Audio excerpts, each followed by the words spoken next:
ஆண்டவர்களோடு இருப்பாராக.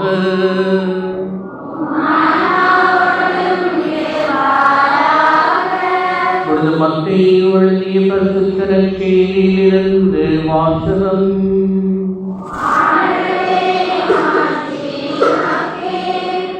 அதிகாரம் 1, திருவசனங்கள் 18 தொடக்கம் 25 வரை. கிறிஸ்துவின் பிறப்பை ஒட்டிய நிகழ்ச்சிகள். அவருடைய தாய் மரியாவுக்கும் யோசேப்புக்கும் திருமண ஒப்பந்தம் செய்யப்பட்டிருந்தது. அவர்கள் கூடி வாழும் முன் மரியா கருவுற்றிருந்தது தெரிய வந்தது. மரியா தூய ஆவியால் கருவுற்றிருந்தார். மரியாவின் கணவர் யோசேப்பு நேர்மையாளர். அவர் மரியாவை இகழ்ச்சிக்கு உள்ளாக்க விரும்பாமல் மறைவாக விலக்கிவிட திட்டமிட்டார். அவர் இவ்வாறு சிந்தித்துக் கொண்டிருந்த போது ஆண்டவரின் தூதர் அவருக்கு கனவில் தோன்றி, யோசேப்பே, தாவீதின் மகனே, உம் மனைவி மரியாவை ஏற்றுக்கொள்ள அஞ்ச வேண்டாம். ஏனெனில் மரியா கருவுற்றிருப்பது தூய ஆவியால் தான். அவர் ஒரு மகனை பெற்றெடுப்பார். அவருக்கு இயேசு என பெயரிடுவீர். ஏனெனில் அவர் தம் மக்களை அவர்களுடைய பாவங்களிலிருந்து மீட்பார் என்றார். இதோ கன்னி கருவுற்று ஒரு ஆண்மகவை பெற்றெடுப்பார். அக்குழந்தைக்கு இம்மானுவேல் என பெயரிடுவர் என்று இறைவாக்கினர் வாயிலாக ஆண்டவர் உரைத்தது நிறைவேறவே இவை யாவும் நிகழ்ந்தன. இம்மானுவேல் என்றால் கடவுள் நம்முடன் இருக்கின்றார் என்பது பொருள். யோசேப்பு தூக்கத்திலிருந்து விழித்தெழுந்து ஆண்டவரின் தூதர் தமக்கு பணித்தவாறே தம் மனைவியை ஏற்றுக்கொண்டார். மரியா தம் மகனை பெற்றெடுக்கும் வரை யோசேப்பு அவரோடு கூடி வாழவில்லை. யோசேப்பு அம்மகனுக்கு இயேசு என்று பெயரிட்டார். இது வாழ்வு திரும்பி இயேசு கிறிஸ்துவின் நற்செய்தி.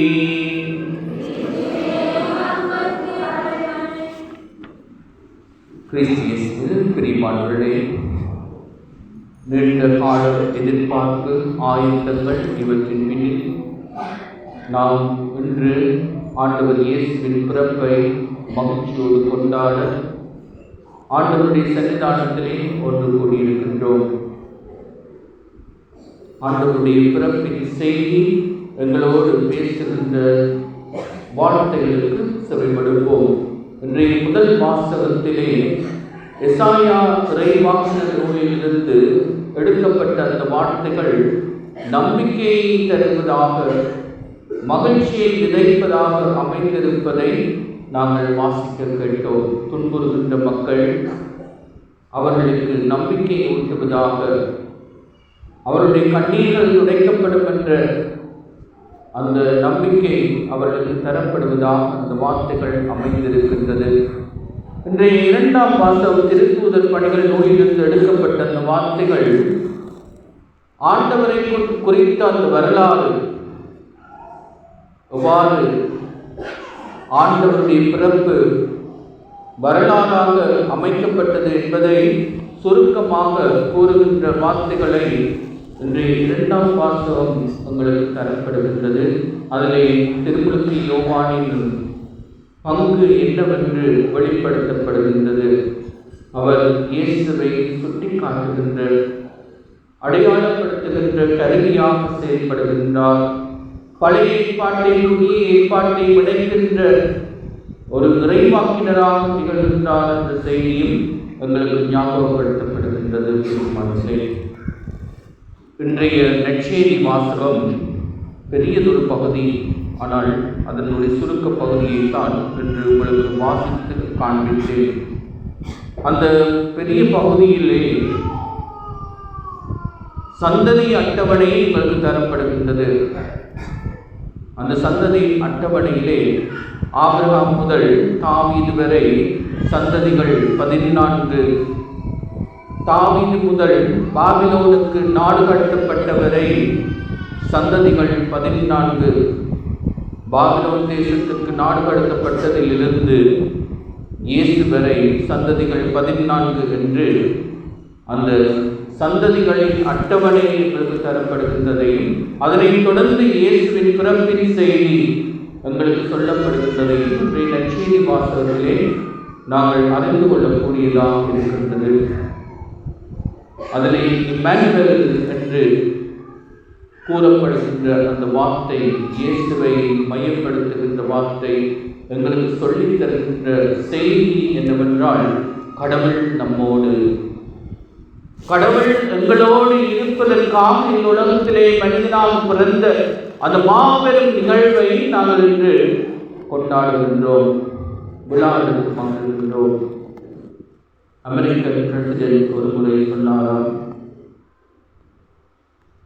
இந்த உலகத்திலேயே மனித சமூகம் எல்லாரும் பிரமிக்கக்கூடிய ஒரு பெரியதொரு வரலாற்று நிகழ்வு, மனிதன் முதலிலே சந்திரனிலே கால் பதித்த அந்த நாள் என்று கூறினார். சந்திரனிலே கால் பதித்த அந்த மனிதனின் அந்த நிகழ்வுதான் வரலாற்றை புரட்டி போட்ட ஒரு நிகழ்வு என்று அவர் கூறிய அந்த செய்தி தவறானது என்று பின்னர் சுட்டிக்காட்டப்படுகின்றது. மாறாக இந்த வரலாற்றை புரட்டி போடுகின்ற ஒரு வரலாற்று சம்பவம் அது என்னவென்றால், கடவுள் மனிதனாக இந்த உலகத்திலே உதித்த அந்த சம்பவம், கடவுள் மனிதனாக பிறந்த அந்த சம்பவம். ஏன் கடவுள் மனிதனாக பிறந்தார் என்று நாங்கள் சிந்திக்க அழைக்கப்படுகின்றோம். சாதாரணமாக எங்களுக்கு தெரிந்திருக்க வேண்டிய ஒரு ஆழமான உண்மை அது என்னவென்றால், இந்த படைப்பின் தொடக்கத்திலே நாங்கள் பார்க்கின்றோம், ஆதாம் ஏவாளை இறைவன் படைத்த பொழுது அவர்களுக்கு ஏதோ தோட்டத்திலே இருக்கின்ற எல்லா வகையான பழங்களையும் நீங்கள் பறித்து உண்ணலாம் என்று அனுமதி கொடுத்து ஆசீர்வதிக்கின்றார். பள்ளி பெரிய பூமியை நிரப்புங்கள் என்று ஆசீர்வதிக்கின்றார். ஆனால் அந்த தோட்டத்தில் இருக்கின்ற ஒரே ஒரு மரத்தின் கனியை மட்டும் உண்ண வேண்டாம் என்று கூறுகின்றார். அந்த கனியை உண்ணும்படியாக சாத்தான் ஏவாளை முதலிலே சோதிக்கின்றது. ஏவாள் ஆதாமை சோதிக்கின்றாள். இதனால் பாவம் உருவாகின்றது. எப்படி சோதிக்கின்றது அந்த சாத்தான் என்று நாங்கள் பார்த்தால், சாத்தான் தந்திரமாக சோதிக்கின்றான். பாம்பு வடிவிலே வந்து கேட்கின்றான், இந்த மரங்களின் கனிகளை உங்களை உண்ண வேண்டாம் என்று கடவுள் கட்டளையிட்டிருக்கின்றாரா, பணித்திருக்கின்றாரா என்று கேட்கின்றான். ஏவாளை பார்த்து ஏவாள் சொல்லுவார், இல்லையே, எல்லா கனிகளையும் உண்ணலாம், ஆனால் இந்த நடுமரத்தின் கனியை மட்டும்தான் உண்ண வேண்டாம் என்று பணித்திருக்கின்றார் என்று கூறிய பொழுது, ஏவாளுக்கு சாத்தான் கூறுகின்ற சோதனையில் மிக உன்னதமான கட்டம் என்னவென்றால், நீங்கள் உண்டால் நீங்களும் கடவுளை போல மாறுவீர்கள் என்று சோதிக்கின்றது.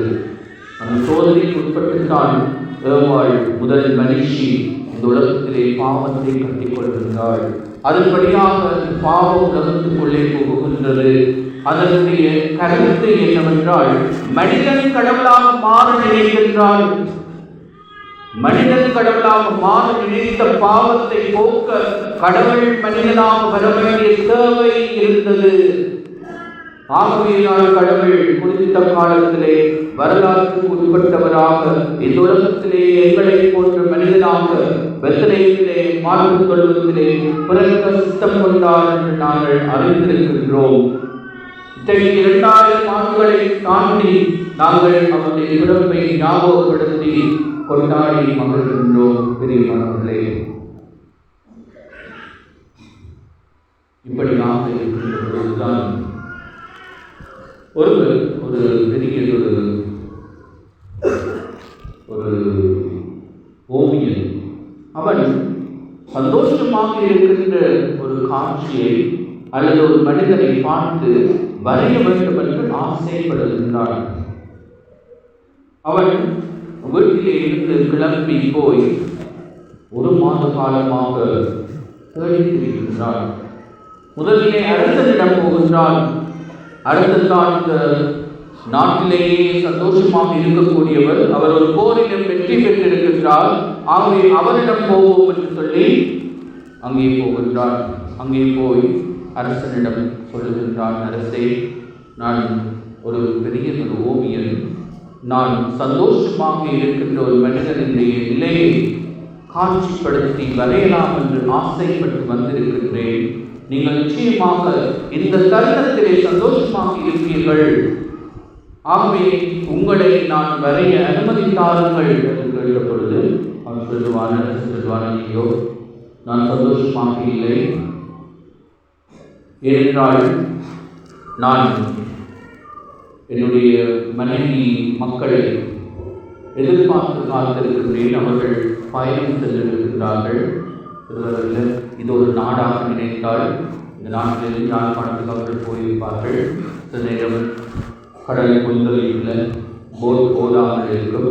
அதனால் கொஞ்ச நாள் தாமதிக்கலாம். மனைவி வரவில்லை, பிள்ளைகள் வரவில்லை என்று எங்களுடைய ஏற்கம் எப்படி இருக்குமோ அப்படித்தான் அதனுடைய பெரிய வடிவத்திலே அந்த அரசனுக்கு இருந்ததாம். சரி என்று அவள் வேறு இடங்கள் போகின்ற போதில் படை வீரர்களை சந்திக்கின்றார்.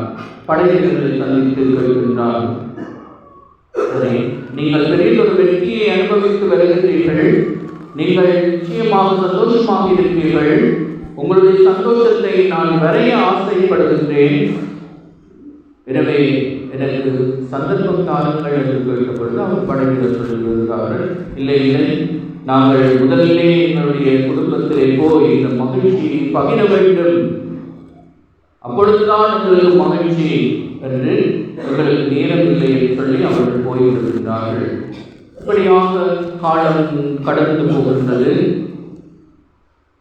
ஒரு நாள் ஒரு கோவில் அருகில் இருக்கின்ற பொழுது ஒரு சத்தம் கேட்கின்றது. ஒருவர் ஏதோ பாடிக்கொண்டிருக்கின்றார். அந்த பாடலை பாடுகின்றவர் நிச்சயமாக சந்தோஷமாக இருப்பார் என்று சொல்லி அவரை தேடி வருகின்றான் இந்த பெரிய ஓவியன். அவரை பார்த்து இப்படியாக கேட்கின்றான், ஐயா, நீங்கள் இந்த குளிரின் மத்தியிலும் பெரிய உடைகளை அணியாமல் எளிமையான முறையிலே இந்த ஆலயத்தில் இருந்து பாடிக்கொண்டிருக்கின்றீர்கள். ஆகவே நீங்கள் மகிழ்ச்சியானவர். உங்களுடைய மகிழ்ச்சியை குறித்து நான் படம் வரைய போகின்றேன், ஓவியம் வரைய போகின்றேன் என்று கேட்கின்றான். அப்பொழுது அவர் சொல்வாராம், இல்லை இல்லை, நான் இப்பொழுது சோகத்திலே இருக்கின்றேன்.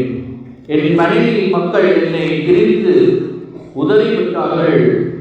அதனால் நான் தனிமைப்படுத்தப்பட்டிருக்கின்றேன். நீ மகிழ்ச்சி வேண்டுமென்றால் குடும்பத்தோடு இருக்கின்றவரிடம் போ என்று கூறுகின்றான். சோர்ந்து போய் நாட்கள் நீங்கள் நாட்கள் மாதங்கள் ஆகிய மாதங்களில் நீங்கள் வீடு திரும்புகின்றார். வீடு வந்தபோது அவருடைய வருகையை கண்டு ஓவியம் மனைவி அவருடைய மகனோடு 2 பேரும் வந்து கட்டி பிடித்து ஏன் உங்களை இப்படி கவிழ்க்கப்பட்டு சென்றீர்கள் என்று ஆனந்த கண்ணீர் வழிகின்றாள் மனைவி. அப்பொழுது அவனுக்கு புரிகின்றது, நான் மகிழ்ச்சியாக இருப்பது எப்படி என்று, அல்லது மகிழ்ச்சியை இருப்பவரை வரைய வேண்டும் என்று நான் வேறுக்கெல்லாம் தேடினேன்.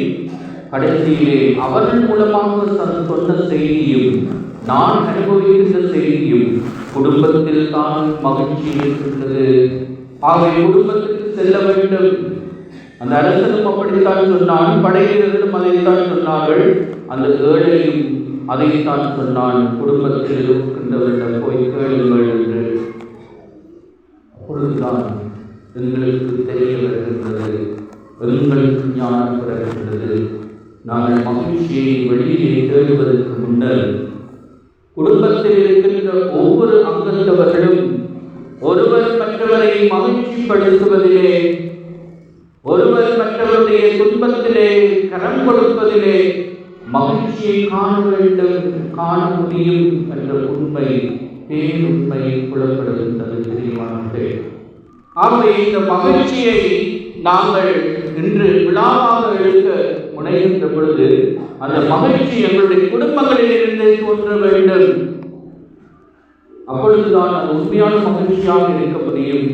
அந்த குடும்பங்களிலே தோன்றுவதற்கு எங்களுக்குள்ளே அந்த மகிழ்ச்சி இருக்க வேண்டும்.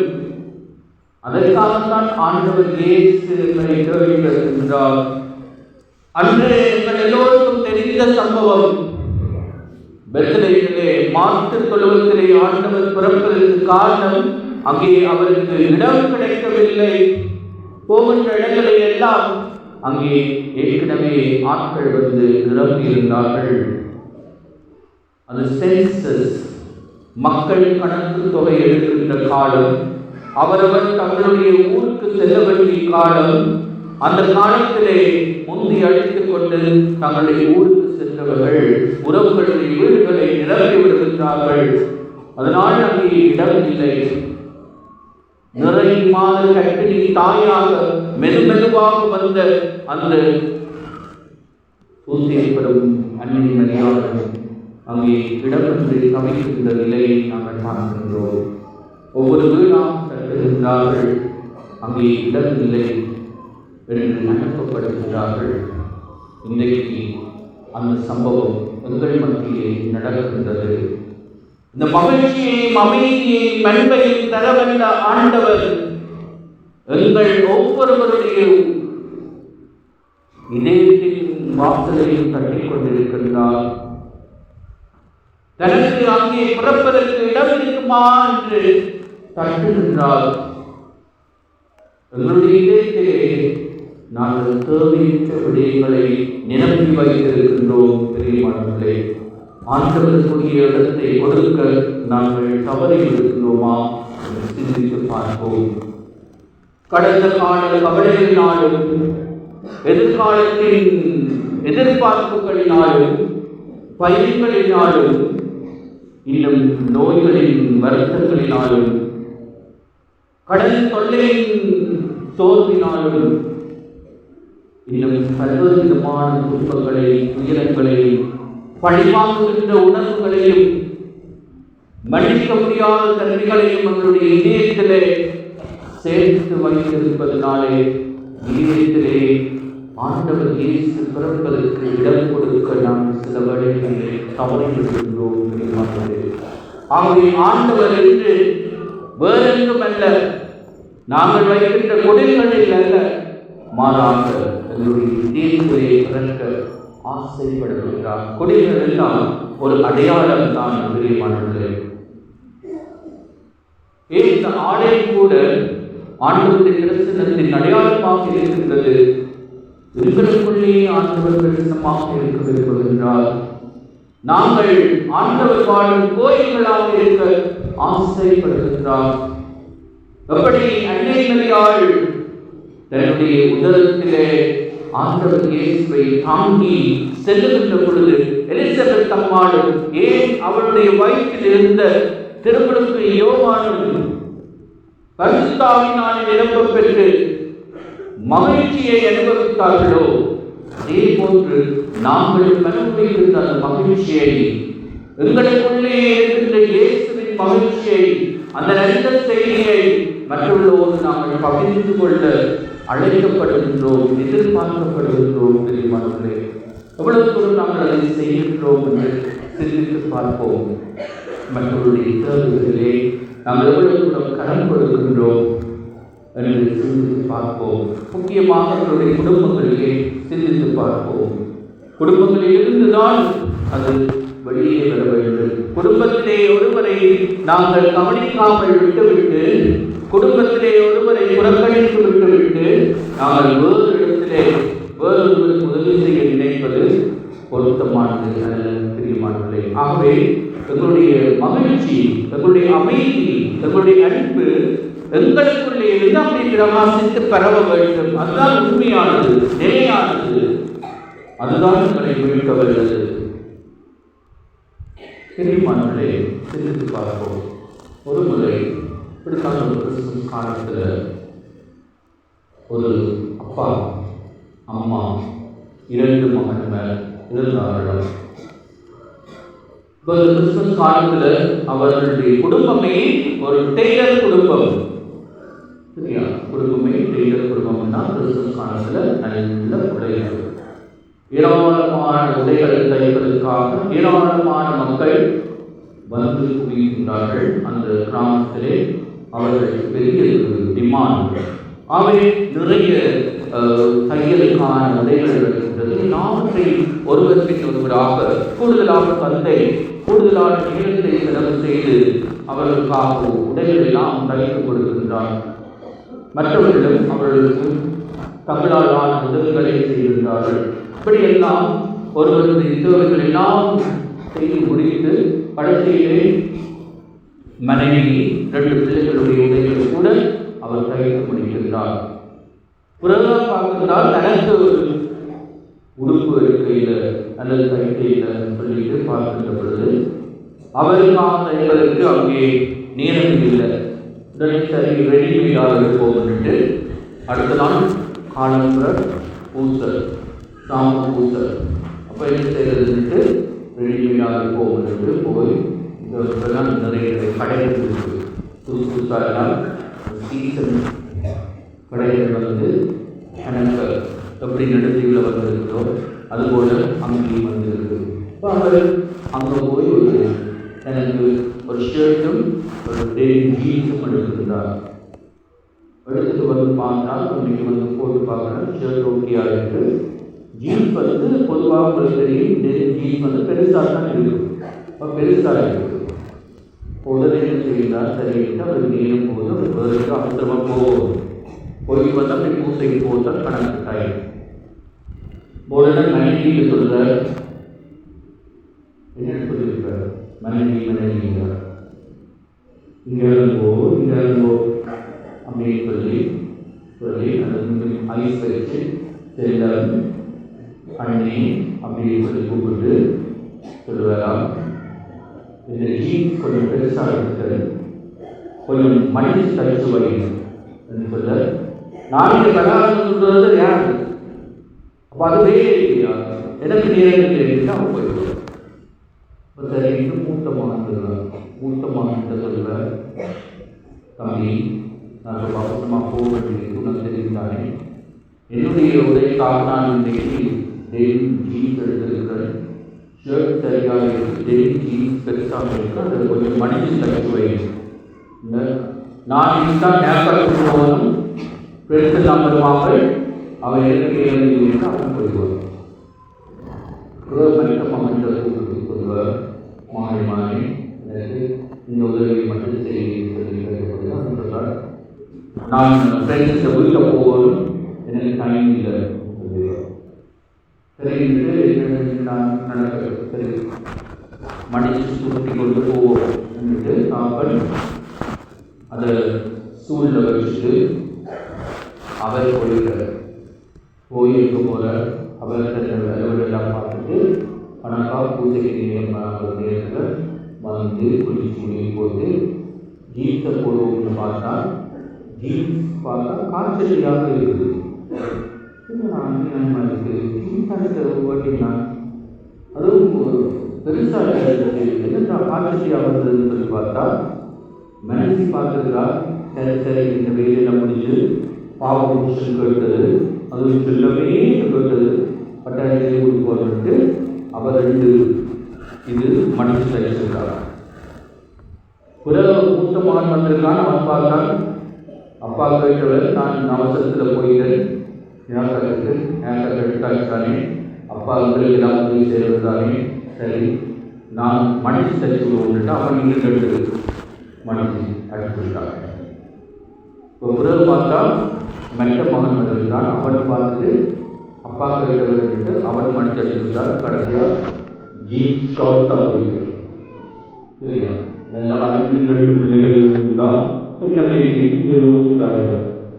சரிங்களா, அதோட வந்து அதை ஷார்ட்டாக போட்டு பண்ணுற அன்றைக்கு பணியாக குறிச்சு என்ன நடந்தது சொல்லிட்டா ஒருவர் நான் நினைக்கிறேன் அதை பாவங்களாக ஒன்றும் படிக்க வேண்டும் செய்ய நிறைய உடனே செய்யுங்கோ செய்யுங்கோன்னு சொல்லிட்டு அவர் போயிடுவார். அடுத்த நாள் அவர் குத்தகையில் போய் வந்திருக்க அவருக்கு நெஞ்சுல நோவு வந்தது. நெஞ்சுல நோவு வந்தோன்னு டாக்டரை கூப்பிட்டா டாக்டர் வந்து பார்த்து மருந்து கொடுத்துட்டு போயிடும். மருந்து கொடுத்துட்டு போனால் இதில் மனசு ஓடிக்கிறார். ஐயோ உங்களுக்கு என்ன நடந்தது? ஓடி வந்து 2 குருத்தியை கொடுப்பார். காலம் சாப்பிட்டு போகிற குருத்தியை 2 கொடுத்துருவார். சரியாக கொடுத்துட்டு திரும்ப மகன் சுத்தமாக சொல்கிறார். ஐயோ உங்களுக்கு என்ன நடந்தது? இந்த விருத்தாள் நடந்தது சொல்வதற்கிடையே அவன் 2 குருத்தியை கொடுத்தார். ஐயோ நான் போட்டுட்டேன், நான் சாப்பிட்டேன், சாப்பிட்ட பிறகு கொடுத்ததாக இருந்தது. அதை கொடுத்துருவார் 2. அப்போ இது 2வது. பிறகு மற்ற மகன் ஓடி விடுவார். மகன் ஓடி வந்தால் ஐயோ அப்பா உடனே சொல்லியிருக்கலாமே என்று அவன் 2 குருத்தியை எடுத்து போடுவார். வேணாம் போடுவோம், உடனுடன் நன்மை செய்வது என்று போட்டுக்கொண்டால் 3 நேரம் போடுற பொழுது ஒரே நேரத்தில் போட்டால் அது கோமாவாகி அப்படி சில வழிகளில் அந்தந்த நேரத்தில் நீங்கள் என்ன செய்ய வருமோ யோசித்து செய்ய வரும். சரியா? அன்பு குடும்பத்தில் நிலைச்சிருக்கோம். ஒருவர் தங்களுடைய தேவைகளை உணர்ந்து செயல்பட வேண்டும். சரியாக? ஆகவே குடும்பத்தில் தான் உண்மையான அன்பு விழிய வேண்டும், மலர வேண்டும், அதிலிருந்து தான் அது பரவ வேண்டும். அதை நான் ஆண்டவர்களிடம் எதிர்பார்க்கின்றார். இதற்காகத்தான் எங்களுடைய உள்ளத்திலே இயேசு பிறக்கின்றார்.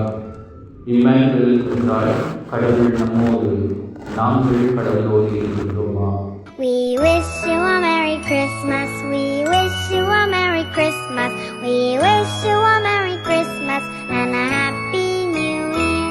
We wish you a Merry Christmas. We wish you a Merry Christmas. We wish you a Merry Christmas and a Happy New Year.